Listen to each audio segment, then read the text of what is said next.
നല്ല ഹെവി ആയിട്ടുള്ള breakfast, buffet സ്പ്രെഡൊക്കെ ധാരാളം കൊള്ളായിരുന്നു. Gen z plate, gen x plate. അപ്പോൾ എല്ലാവർക്കും ഈ ഫിലിപ്പൈൻ സീരീസിലേക്ക് വീണ്ടും സ്വാഗതം. ഇന്ന് നമ്മൾ സെബുവിൽ നിന്ന് ബോഹോൾ ഐലൻഡിലേക്കാണ് പോകുന്നത്. ഇവിടുന്ന് ഫെറി എടുക്കണം. സെബു താമസിക്കുന്ന ഹോട്ടലിൽ നിന്ന് ഹാർഡ്ലി ഒരു 5 കിലോമീറ്റേഴ്സേ ഉള്ളൂ നമ്മുടെ ഫെറി ടെർമിനലിലേക്ക്. ഓൺലൈനിൽ നോക്കിയപ്പോഴത്തേക്ക് എല്ലാം ക്ലോസ്ഡാണ് കാണിക്കുന്നത്. അതുകൊണ്ട് ഡയറക്റ്റ് ആയിട്ട് പോയിട്ട് കൗണ്ടറിൽ നിന്ന് തന്നെ ടിക്കറ്റ് എടുക്കാം എന്നുള്ള ഐഡിയയിലാണ്. ഇവിടുന്ന് 2 മണിക്കൂർ എടുക്കും ഫെറി ബോഹോളിലേക്ക് ചെല്ലാൻ.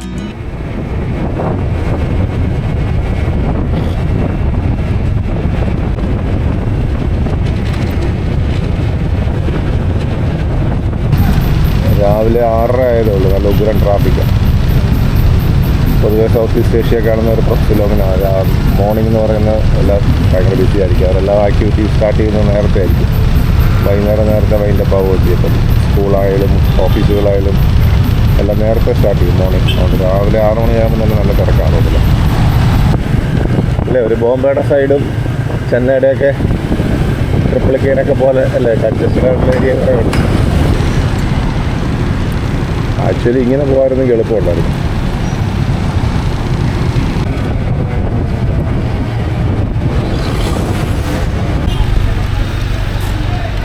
ടിക്കറ്റൊക്കെ വിളി എടുക്കണ്ട, അവിടെ കണ്ട് ബ്ലോക്ക് ചെയ്തിട്ടൊക്കെ ഉള്ളു.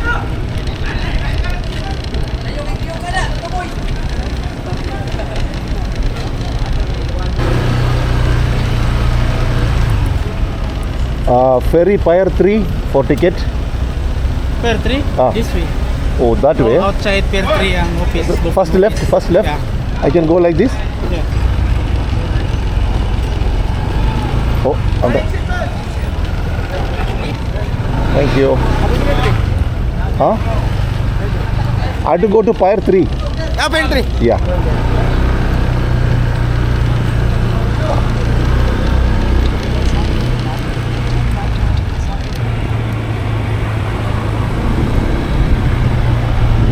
വലിയ ഐലൻഡുകളൊക്കെ ആകുമ്പോൾ ശരിക്കും ഒരു sea route ഭയങ്കരമല്ലേ.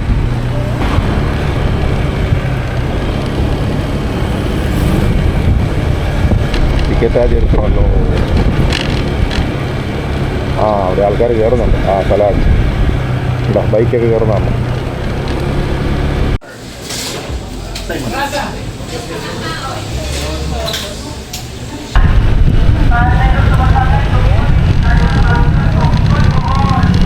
Terminal 3 straight. This one, no?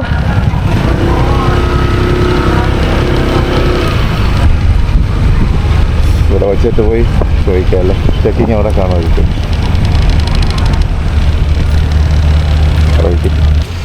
So ഇതാണ് നമ്മുടെ പോകേണ്ട ഫെറി.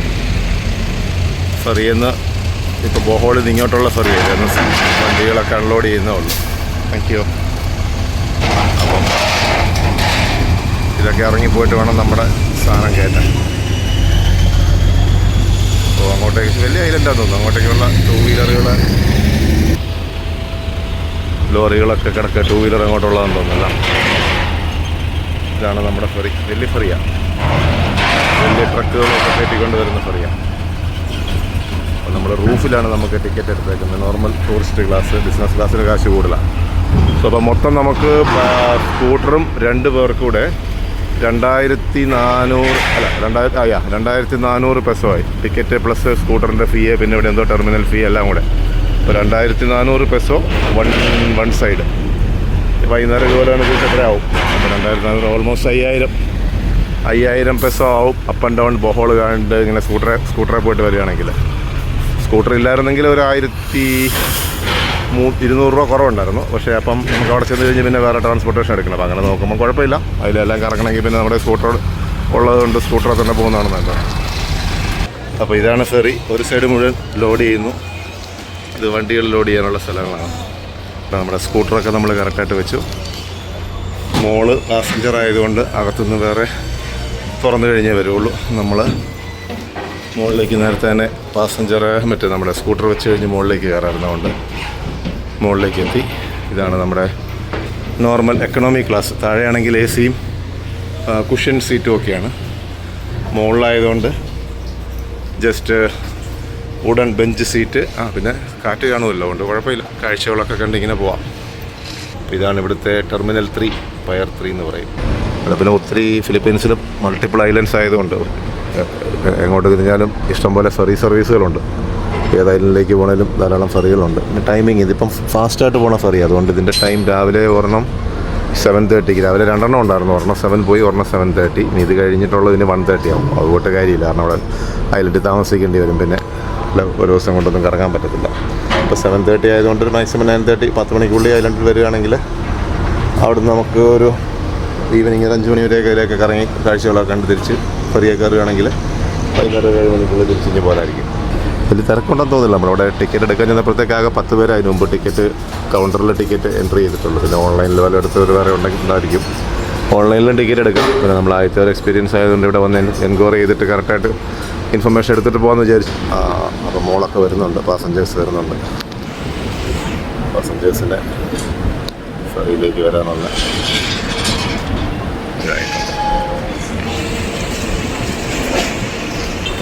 അവരും അതിലെ കൂടെ തന്നെ കറങ്ങി സെക്യൂരിറ്റി ചെക്കൊക്കെ കഴിഞ്ഞ് നമ്മൾ ബൈക്ക് കയറ്റയിൽ തന്നെയാണ് പോകണം.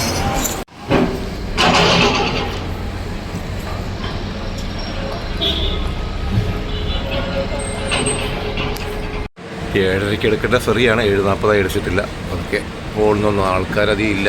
1, 2, 3, 4, 5, 6 ഫ്രണ്ടിൽ 6 പേര്, ഞങ്ങളെ കൂട്ടി 11 പേരേ ഉള്ളൂ കയറി ഈ മുകളിൽ. താഴെ എത്ര പേരുണ്ടെന്ന് അറിയത്തില്ല, താഴെയാണ് കാണുന്നത്. അങ്ങനെ ഫൈനലി 7:30 എന്നുള്ള ഫെറി ഒരു 8:15, എത്ര സമയത്തേ 8:05. അപ്പം 35 മിനിറ്റ് ലേറ്റായിട്ടാണ് നമ്മുടെ ഫെറി ഫൈനലി സെബു വിടുന്നത്.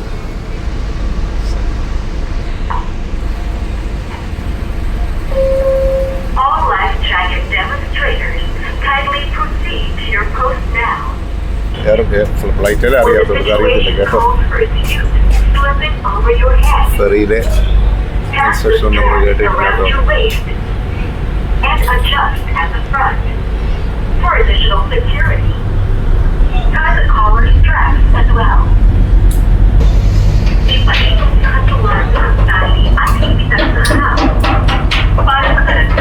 അതുപോലെ ഓവർനൈറ്റ് ഫെറി ആയിരിക്കും, ഡിസ്റ്റൻസ് ഉള്ള ഐലൻഡിൽ നിന്ന് വല്ലതുള്ളത്.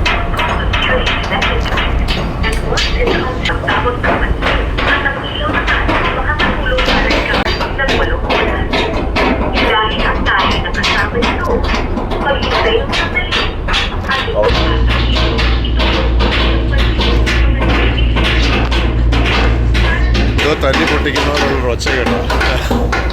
അന്ന് നോക്കിയപ്പം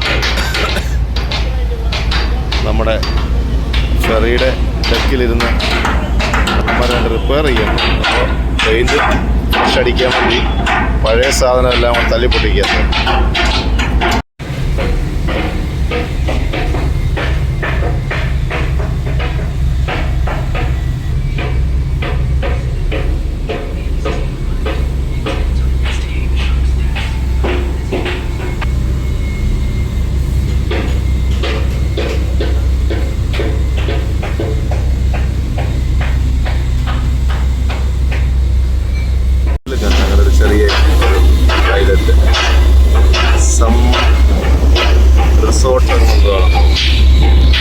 അധികം ബിൽഡിംഗ് ഒന്നുമില്ല, വളരെ ചെറിയൊരു ഏരിയയിലാണ്. കടലിന് 2 നിറം, നടുക്കൊരു പച്ചക്കളറ്. അപ്പം നീലാകാശം, പച്ചക്കടൽ, ഇവിടെ നീലക്കടൽ. ലോറിക്കാരൊക്കെ ലോറിക്കകത്ത് തന്നെ ഇരിക്കുകയാണ്, പാട്ടൊക്കെ കേട്ട് എൻജോയ് ചെയ്തിരിക്കുകയാണ്. വെയിലൊന്നും ഇല്ല കൊണ്ട് കുഴപ്പമില്ല.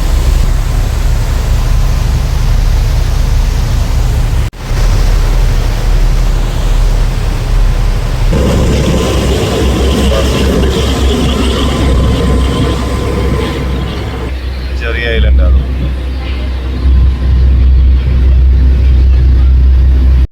അങ്ങനെ നമ്മൾ ഫൈനലി നമ്മുടെ ഐലൻഡിലേക്ക് അടുക്കുക. ചെറിയ ബോട്ട്, ഫിഷിംഗ് ആണ്, ചെറിയ ഫിഷിംഗ് ബോട്ട് പോലെയാണ്. ലോക്കൽ സൈറ്റ് സീയിങ്ങിന് കൊണ്ടുപോകണം. മോട്ടറൈസ്ഡ് ബോട്ടാണ്. 2 സൈഡിലേക്ക് ഇതുണ്ട്, പെട്ടെന്ന് ടോപ്പിളാവാതിരിക്കാനായിരിക്കും. 2 സൈഡിലേക്ക് വേവ്സ് വരുമ്പോൾ അറിയാതിരിക്കാനായിരിക്കും. അങ്ങനെ ഇപ്പോൾ ഹോൾ ഐലൻഡിൻ്റെ വ്യൂ ആണ്.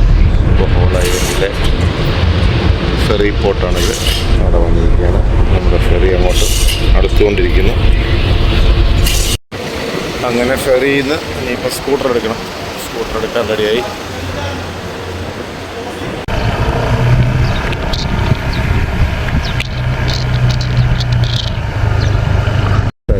ബജാജിൻ്റെ ഇന്ത്യൻ വാട്ടർഫാൾ ടിക്കറ്റ് കൗണ്ടർ എവിടെയായിരുന്നു?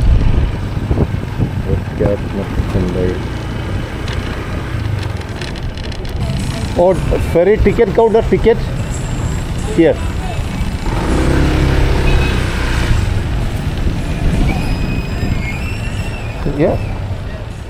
അപ്പോൾ നമ്മൾ ഫെറിയിൽ നിന്ന് പുറത്തിറങ്ങി ഉടനെ തന്നെ മെയിൻ ഗേറ്റിന്റെ പുറത്തായിട്ട് ടിക്കറ്റ് കൗണ്ടർ തിരക്കി. ടിക്കറ്റ് കൗണ്ടറിൽ പോയി റിട്ടേൺ ടിക്കറ്റ് അങ്ങ് എടുത്തു. കാരണം അല്ലെങ്കിൽ വൈകുന്നേരം വരുമ്പോൾ തിരക്കാണെങ്കിൽ ടിക്കറ്റ് രാവിലെ തന്നെ എടുത്തു. ഒരു ചെറിയൊരു പൂളുണ്ട്, ഒരു കേവിനകത്തൊരു പൂള് പോലെ. അപ്പോൾ ആ ലൊക്കേഷനിലേക്കാണ് ഇപ്പോൾ നമ്മൾ ആദ്യം പോകാൻ പോകുന്നത്. ഓൾമോസ്റ്റ് ഒരു 53 കിലോമീറ്റർ ആണ് മാപ്പ് കാണിക്കുന്നത്. അപ്പോൾ ഒരു 1.5 മണിക്കൂർ എടുക്കുമായിരിക്കും.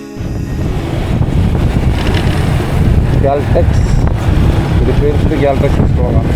പല പമ്പുണ്ട്, എസ്പെഷ്യലി സെബു സൈഡിൽ, മദീന സൈഡിലൊക്കെ സെബു സൈഡിൽ 95-70 പ്രൈസ്. ഇവിടുത്തെ ഈ ബൈക്ക് ടാക്സി കണ്ടപ്പോൾ കുറച്ചുകൂടെ ഒരു ഡെവലപ്ഡ് ആയിട്ട് തോന്നി. കാരണം നമ്മൾ മറ്റു പല സ്ഥലങ്ങളിൽ കണ്ട പോലെ ഒരു ഏച്ച് കെട്ടിയാൽ മുഴച്ചിരിക്കുന്ന പോലെ ഒരു കംപ്ലീറ്റ് ഒരു യൂണിറ്റ് ആയിട്ട് ബിൽഡ് ചെയ്തിട്ട് ബൈക്ക് അതിലോട്ട് അറ്റാച്ച് ചെയ്തേക്കുക. അപ്പൊ ഇച്ചിലൂടെ കണ്ടു കഴിഞ്ഞാൽ ഒരു പെർഫെക്ഷൻ, ഒരു ഫിനിഷിംഗ് ഒക്കെ ഉണ്ട്. നമ്മൾ നോർത്തേൺ സൈഡിലേക്കൊക്കെ പോകുമ്പോൾ കണ്ട ഈ ബൈക്ക് ടാക്സികളൊക്കെ പാസഞ്ചർ തീരെ ഒരു കുഴിയിലിരിക്കുന്നതായിരിക്കും. ഇത് അത്യാവശ്യം ഡ്രൈവറുടെ സെയിം ലെവലിൽ തന്നെ പാസഞ്ചറിന്റെ സീറ്റ്.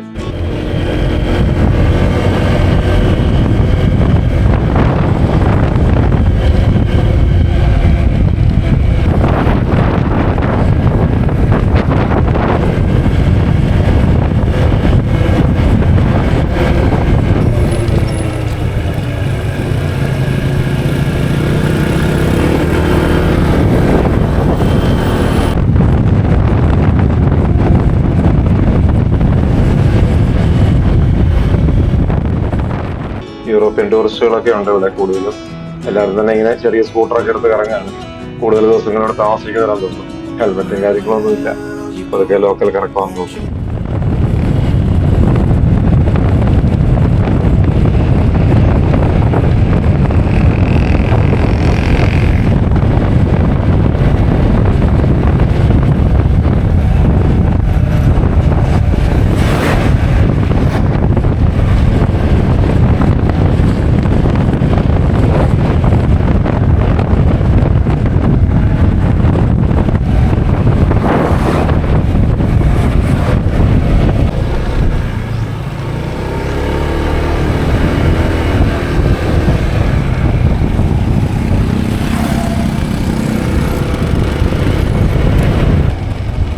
No entry.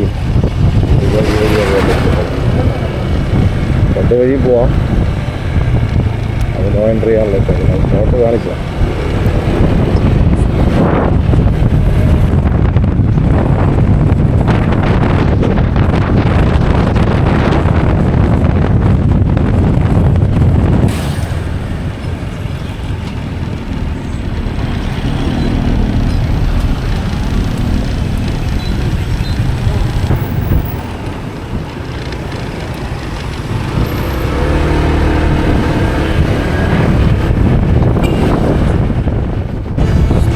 പഴയ കാൽടെക്സിന്റെ പമ്പൊക്കെ കാണുമ്പോഴത്തേക്ക് അതൊക്കെ സ്കൂട്ടറിന്റെ സ്പീഡ് കുറയും. ഇപ്പൊ 2000 മുതൽ 2004 വരെ നമ്മൾ കാൽടെക്സിന്റെ ഒരു ജോയിന്റ് വെഞ്ചറിൽ ഇന്ത്യയിൽ വർക്ക് ചെയ്തിട്ടുണ്ട്, LPG ഡിവിഷനിൽ. അപ്പൊ കാൽടെക്സ് നമ്മുടെ പഴയ ഒരു എംപ്ലോയർ കൂടിയാണ്. ഈ ബോഹോൾ ഐലൻഡിൽ ധാരാളം കാൽടെക്സിന്റെ പമ്പ് കണ്ടു. നമ്മൾ മനിലയിലും സെബൂലും ഒക്കെ ഉള്ളതിനെക്കാട്ടി കൂടുതൽ ബോഹോൾ ഐലൻഡിൽ കൂടുതൽ ഒരു 80% കാണുന്നതെല്ലാം കാൽടെക്സിന്റെ പമ്പ് കണ്ടു. ഇവിടെയെല്ലാം പ്രൈവറ്റ് പമ്പിലെല്ലാം പല വില ആയതുകൊണ്ട് മറ്റുള്ള പമ്പുകളെ അപേക്ഷിച്ച് ഇവിടെ വില കൂടുതലാണ് കാൽടെക്സ് പമ്പില്. താഴോട്ട് പോകണോ അതോ മാപ്പ് ഇങ്ങനെയാണ് കിടക്കുന്നത്? രണ്ട് വഴിയുണ്ട്. താഴോട്ടായിരിക്കാം. താഴോട്ട് ഇറങ്ങിയിട്ട് നോക്കാം അല്ലേ?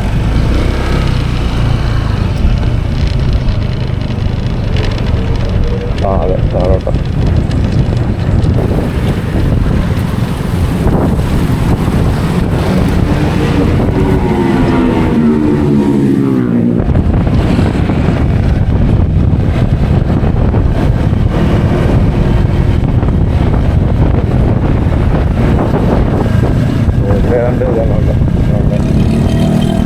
നല്ല കിടന്നുണ്ട്. ആൾക്കാരുടെ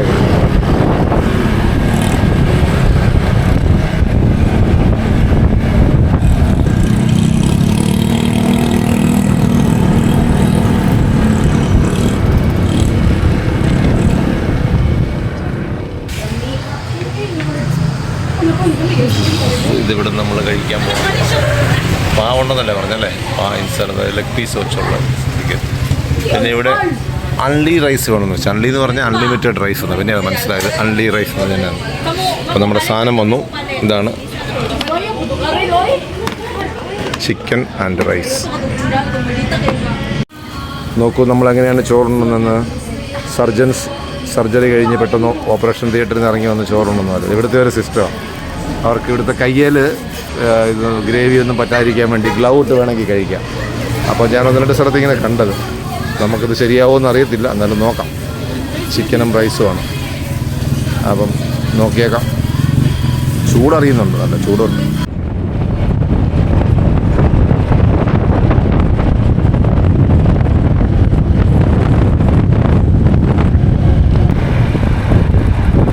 ആൾക്കാർ വലിയ ബക്കറ്റ് ചിക്കനും കൊക്കക്കോളയൊക്കെ ആയിട്ട് പോകണം.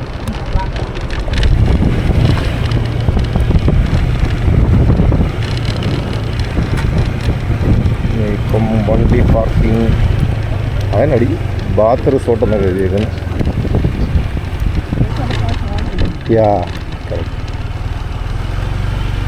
Okay, thank you. ഇതൊക്കെയാണ് ഇവിടുത്തെ പാർക്കിംഗ് ഫീസിൻ്റെ വില നിലവാരം. ഈ സൈഡിൽ കൂടെ പോടി വാ. വെയിൽ നല്ല വെയില, കട്ടയ്ക്ക് വെയില. ഒയ്യോ ഹിനാഗ് ദനാൻ അല്ലേ? ഹിനാഗ് ദനാൻ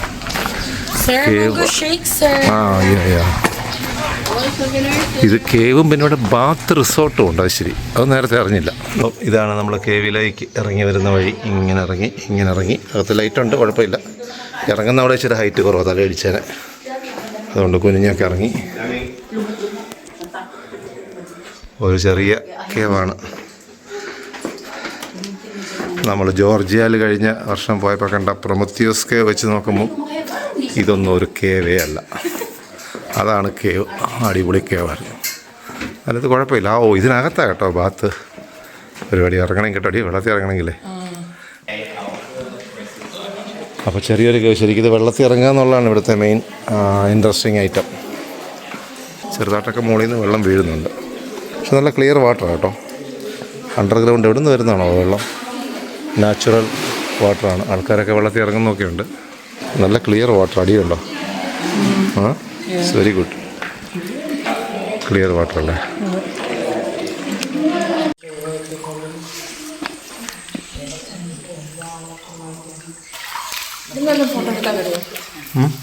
നോക്കാം.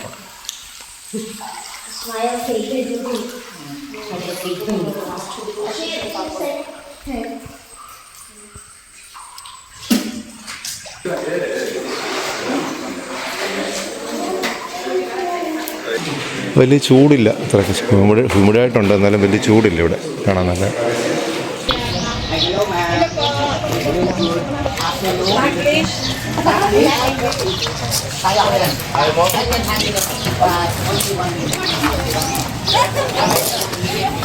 അങ്ങനെ നമ്മൾ ഹിനാഗ് ദനാൻ കേവ് ഒക്കെ കണ്ട് പുറത്തേക്ക് ഇറങ്ങി. ശരി, അത് കേവ് എന്ന് പറഞ്ഞാൽ ആക്ച്വലി ഒരു സ്വിമ്മിംഗ് പൂളാണ്. ഒരു കേവിനകത്തൊരു സ്വിമ്മിംഗ് പൂൾ എന്ന് വേണമെങ്കിൽ പറയാം. അതിനകത്തെ അട്രാക്ഷൻ ആക്ച്വലി വെള്ളത്തിൽ ഇറങ്ങാമെന്നുള്ളതാണ്. അത് നടന്നില്ല. അപ്പോൾ ചെറിയൊരു ഫുള്ളി കവേർഡ് ഒരു റോക്ക്. 20 മുതൽ 30 മീറ്റർ വരെ ആഴം ഉണ്ടാവില്ല. പക്ഷെ നല്ല ക്രിസ്റ്റൽ ക്ലിയറാണ് വാട്ടറൊക്കെ. ഇവിടെ പിന്നെ കുറേ സോനീർ തുണി സാധനങ്ങൾ. അപ്പോൾ നമ്മളങ്ങനെ കേവ് പൂളിൽ നിന്ന് ഇറങ്ങി. ഇനിയിപ്പോൾ അടുത്തത് പോകാൻ ഉദ്ദേശിക്കുന്ന ഇവിടെ ഒരു ടാർസിയർ സാങ്ച്വറി ഉണ്ട്.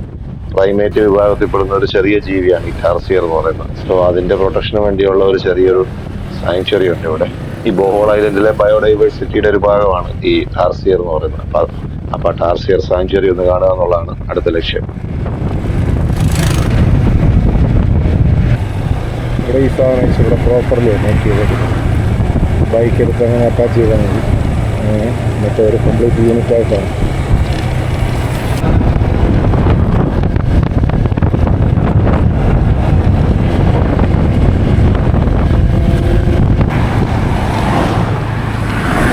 ഇവിടെയാണ് കാർ ടാർസിയർ സാങ്ച്വറിയിലേക്ക് ഒന്ന് പോവാണ്.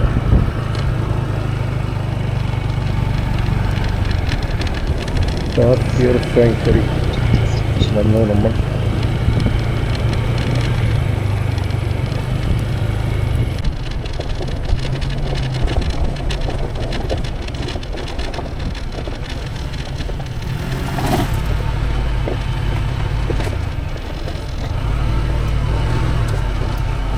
സാങ്ച്വറിയുടെ എൻട്രൻസ് ഇവിടെയാണ്. ഇവിടുന്ന് ടിക്കറ്റ് ഒരാൾക്ക് 150 പെസോ.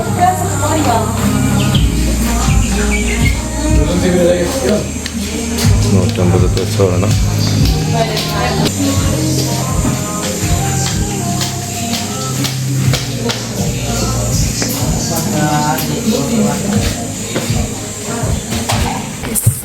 നമ്മൾ ടാർസിയറിനെ കാണാൻ പോവാണ്. സൈലൻ്റ് ആയിട്ടിരിക്കണം എന്നൊക്കെ പറഞ്ഞു. സോ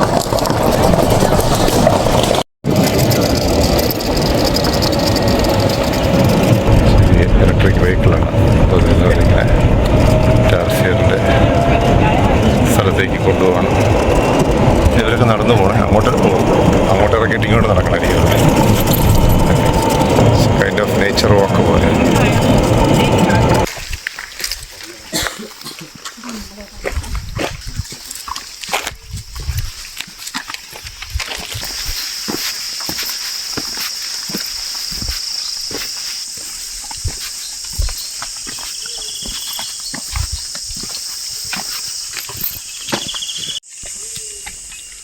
ഈ ടാർസിയർ എന്ന് പറയുന്നത് ആക്ച്വലി പ്രൈമേറ്റിന്റെ കാറ്റഗറിയിൽ പെടുന്ന ഒരു ചെറിയൊരു ജീവിയാണ്. ഇതിന്റെ സൈസ് എന്ന് പറഞ്ഞാൽ ആകപ്പാടെ ഒരു 3 തൊട്ട് 6 ഇഞ്ച് വരെയൊക്കെയാണ്. കണ്ണ് മാത്രം ഭയങ്കര വലുതാണ്. അപ്പോ ഇത് വളരെ ചെറുതാണ്. ഇപ്പൊ നമ്മൾ സാധാരണ മറ്റു പ്രൈമേറ്റ്സിനെ പോലെ അത്ര വലുതായിട്ടില്ല. അതുകൊണ്ട് സൂക്ഷിച്ച് നോക്കിയാലേ കാണാൻ പറ്റുള്ളൂ. പിന്നെ ഇതിന്റെ ഒരു പ്രത്യേകത എന്ന് പറഞ്ഞാൽ ഇതിന്റെ തല 180 ഡിഗ്രിയിൽ തല തിരിക്കാൻ പറ്റുമെന്ന് പറയുന്നത്. ലോങ് ഡിസ്റ്റൻസ് ഒക്കെ ഇത് ജമ്പ് ചെയ്യും. പകലായതുകൊണ്ട് ഇങ്ങനെ പമ്മിയിരിക്കുകയാണ്. രാത്രിയിലെ ഇവർ ആക്റ്റീവ് ആവുള്ളൂ. ഒരു നൊക്ടേണൽ ജീവി ആയതുകൊണ്ട് രാത്രി കാലത്ത് മാത്രമേ ഇത് ആക്റ്റീവ് ആവുള്ളൂ.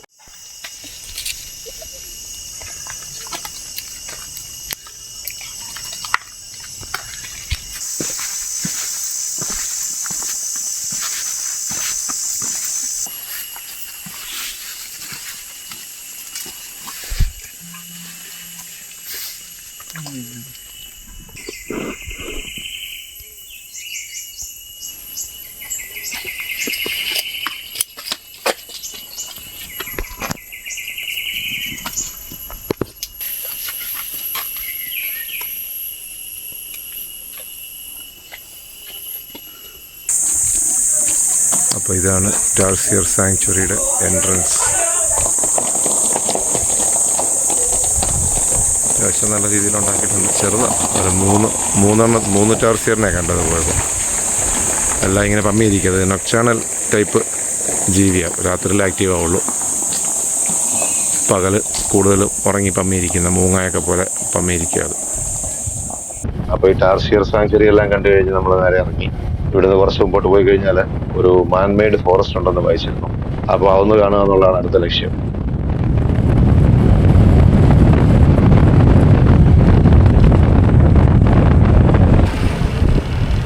കാപ്പി കുടിക്കണോ? എവിടെയൊക്കെയാണ് കാപ്പി കട കാണാൻ ചാൻസ് ഉണ്ടല്ലോ.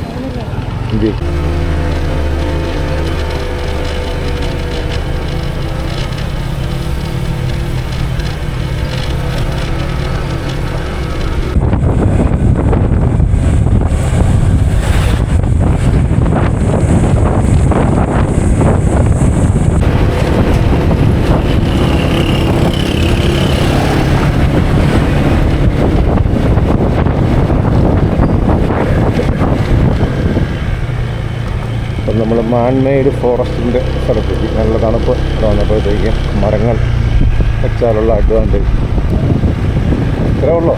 വഴിയരി കാണുന്നോ? അത് അകത്തേക്ക് പറഞ്ഞില്ലേ? അത്രേ ഉള്ളൂ. അത് ഞാൻ കണ്ടു.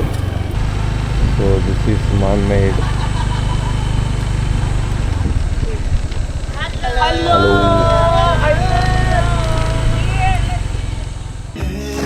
അപ്പോൾ ഇതാണ് ഇവിടുത്തെ മാൻമെയ്ഡ് ഫോറസ്റ്റ് എന്ന് പറഞ്ഞിട്ട്. റോഡ് സൈഡിൽ നല്ല ഇഷ്ടം പോലെ വലിയ മരങ്ങളൊക്കെ നിൽപ്പുണ്ട്. മനുഷ്യർ വെച്ച് പിടിപ്പിച്ച മരങ്ങളായിരിക്കും. മാൻമെയ്ഡ് ഫോറസ്റ്റ് എന്നതിൻ്റെ പേര്.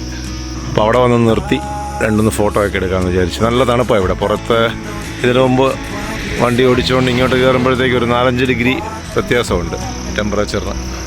മരങ്ങളൊക്കെ ആണെങ്കിലും നല്ല വലിപ്പത്തിലാണ്. Bohol ഐലൻഡിലെ man-made ഫോറസ്റ്റാണ്.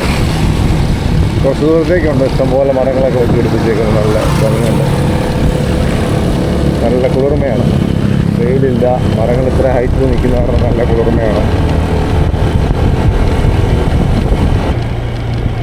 ആൾക്കാരൊക്കെ ചാടി ജമ്പ് ചെയ്തൊക്കെ ഫോട്ടോ ഒക്കെ എടുക്കുന്നു.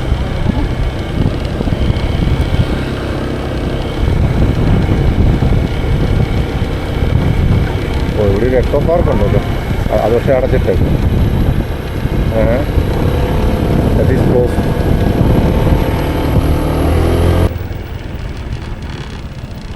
ഇതാ ഫോൺ വേറെ വിളിക്കുന്നു. നെറ്റ്വർക്ക് വന്നല്ലോ, range. Now what we have to do is we have to check chocolate hills അല്ലേ.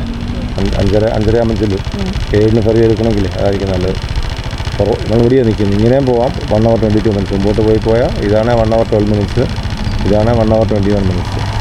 ഈ 1 hour 21 minutes മറ്റേ സ്ഥലം ഉള്ളത്. പക്ഷേ അവിടെ ഇറങ്ങി കയറുമ്പോഴത്തേക്ക് 1 hour 21 എന്നുള്ളത് ചില സമയം എടുക്കും. 1 hour 2 hours എന്ന് പറഞ്ഞാൽ 4 എന്ന് പറയുമ്പോൾ 5 6 ടൈറ്റ് ആയിരിക്കും അല്ലേ.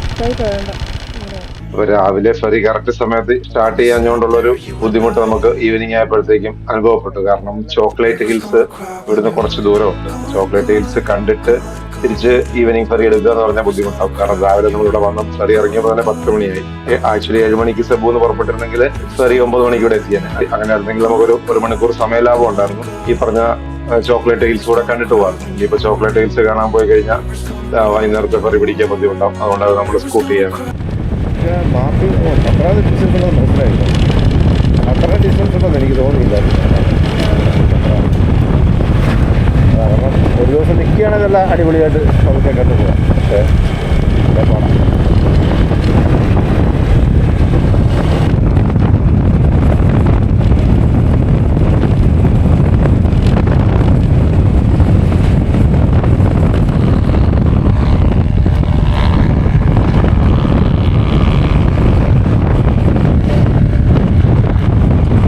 അങ്ങനെ നമ്മൾ ഓടിപ്പിടിച്ച് വീണ്ടും ഫെറി തിരിച്ച് സെബൂന് പോകാൻ വേണ്ടി വന്നു. വൈകുന്നേരത്തെ ഒരു രാവിലെ കണ്ടതിനെക്കാട്ടിലും നല്ല ഭംഗിയുണ്ട്. ലൈറ്റ് വന്നപ്പോഴത്തേക്ക് നല്ല രസമായിരുന്നു. കാരണം സൺസെറ്റിൻ്റെ സമയമായിരുന്നു. അപ്പം നമ്മളങ്ങനെ സ്കൂട്ടർ കയറ്റി വെച്ചു. സ്കൂട്ടർ അതായിരിക്കുന്നു. അധികം 2 വീലറുകളൊക്കെ ഉണ്ട്. പിന്നെ ഈ പറഞ്ഞാൽ ട്രക്കുകളും ഒക്കെ ഉണ്ട് ഫെറിയിൽ. ട്രക്കുകളൊക്കെ പാർക്ക് ചെയ്തിട്ടുണ്ട് ഫെറിയിൽ. രാവിലെ വന്നത് ഫാസ്റ്റ് ക്യാറ്റായിരുന്നു. ഇതിൻ്റെ പേരിനാടി സ്ലിം ക്യാറ്റോ? Light cat. ഓക്കെ, ഇത് ലൈറ്റ് ക്യാറ്റ്. അപ്പോൾ ഇരിക്കുന്ന രാവിലത്തെ കുറച്ച് വ്യത്യാസമുണ്ട്. നടുക്ക് മാത്രം 1 2 3 4 വെച്ച്, മറ്റേ 2 സൈഡിലും ബെഞ്ച് പോലെയാണ്. അപ്പോൾ ഇതിന് കുഷ്യൻ എഫക്റ്റ് ഉണ്ട്. കുഷ്യനല്ല, സോറി, അത് പ്ലാസ്റ്റിക് തന്നെ. കുഷ്യൻ്റെ കളറേ ഉള്ളൂ, കുഷ്യനില്ല. അപ്പോൾ ഇതാണ് ഇപ്പോൾ പോകാനുള്ള ഫെറി. കൊള്ളാം. അപ്പോൾ രാവിലത്തെ വന്ന ഫെറി പോലെ അല്ല, നല്ല ആൾക്കാരുണ്ട്. രാവിലെ കാലിയടിച്ചിരിക്കുകയാണ്. ഇപ്പോൾ ഇഷ്ടംപോലെ ഓൾമോസ്റ്റ് നല്ല തിരക്കുണ്ട്. 100 പേരെടുത്ത് കാണണമായിരിക്കും. ഇഷ്ടംപോലെ വണ്ടികളാണ്. വൈകുന്നേരത്തെ ഫെറി ആയതുകൊണ്ട് അത്ര ഭയങ്കര ട്രക്ക് തന്നെ കിടക്കുന്നുണ്ട്. ആ ട്രക്ക് 2-3 ട്രക്കൊക്കെ എല്ലാ ഗ്യാപ്പിലാണ് കിടക്കുന്നത്. ജസ്റ്റ് മുട്ടിയില്ല എന്നുള്ള ഗ്യാപ്പിലാണ് കിടക്കുന്നത്. സ്കൂട്ടറൊക്കെ ആ സൈഡിലായിരിക്കുന്നത്. റെഡ് കളർ ട്രക്കിൻ്റെ ബാക്ക് സൈഡ് അപ്പുറത്താണ് ഇരിക്കുന്നത്. സ്കൂട്ടറൊക്കെ ഈ ട്രക്ക് കയറ്റുന്നുണ്ട്. റിവേഴ്സിലാണ് കയറ്റുന്നുണ്ട്. ഇറക്കാനുള്ള സൗകര്യത്തിന് വേണ്ടി അടുത്ത സാധനം കയറ്റുക.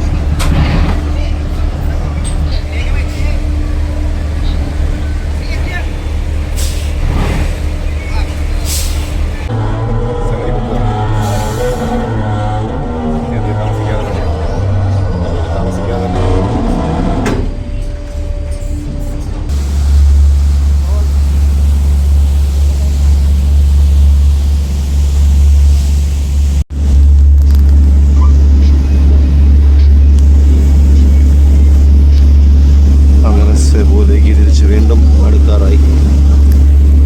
ഓൾമോസ്റ്റ് 2 മണിക്കൂർ തന്നെ. അവിടെ നിന്ന് 7:10 എടുത്തായിരുന്നു. ഇപ്പം മണി 9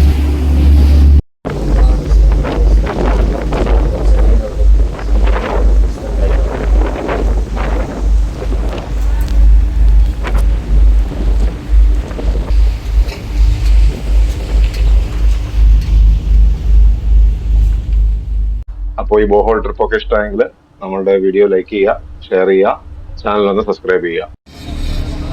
അങ്ങനെ ഫൈനലി സെബുവിലേക്ക് അടുക്കുകയാണ്. ആ മൂലയ്ക്ക് വരണ്ട.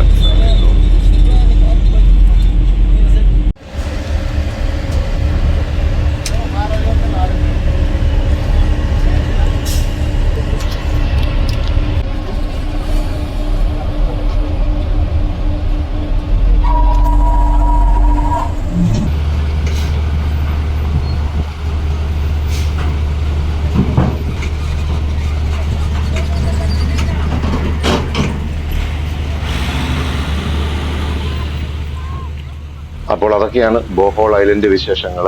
അപ്പൊ അങ്ങനെ നല്ലൊരു ദിവസമായിരുന്നു. തിരിച്ച് 10 മണിയായപ്പോഴത്തേക്ക് വൈൻഡപ്പ് ചെയ്ത് ഹോട്ടലിലെത്തി. അടുത്ത് തന്നെയുള്ള ഒരു ഫിലിപ്പിനോ റെസ്റ്റോറൻറ്റിൽ പോയിട്ട് ഡിന്നർ കഴിച്ചു. നാളെ ഇവിടെ നിന്ന് ഇപ്പോൾ ഹോട്ടൽ ചെക്കൗട്ട് ചെയ്തിട്ട് നമ്മൾ പോകാൻ ഉദ്ദേശിക്കുന്നത് മോൾബോൾ എന്ന് പറയുമ്പം സൗത്ത് സെബുവിൽ തന്നെ താഴോട്ട് കുറച്ച് മാറിയുള്ള ഒരു സ്ഥലമാണ് മോൾബോൾ. അവിടെ കുറച്ച് ബീച്ച് ആക്ടിവിറ്റി ഒക്കെ ഉണ്ട്. സൗത്ത് സെബുവിലെ മോൾബോൾ വിശേഷങ്ങളുമായിട്ട് അടുത്തൊരു എപ്പിസോഡിൽ കാണാം. അപ്പോൾ ഈ കാഴ്ചകളൊക്കെ കൊണ്ട് കൂടെ വന്ന എല്ലാവർക്കും ഒരിക്കൽ കൂടി നന്ദി, നമസ്കാരം. Thank you for watching. This old town, just leave it all behind. The river's gonna cry when you're gone.